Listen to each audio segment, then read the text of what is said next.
ଷୋହଳତମ ଜାତୀୟ ମତଦାତା ଦିବସ आज 25 ଜାନୁଆରୀ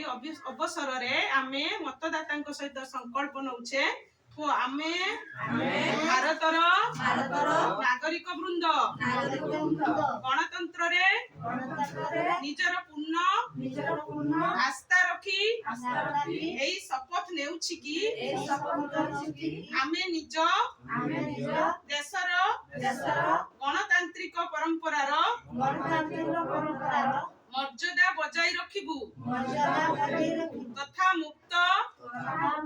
अबाध एवं शांतिपूर्ण निर्वाचनर गरिमा को अक्षुण्ण रखी निर्भीक होई जाति धर्म वर्ण गोष्ठी भाषा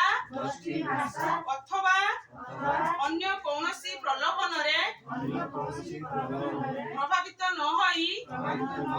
प्रत्येक निर्वाचन रे निज मताधिकार प्रयोग करिबु।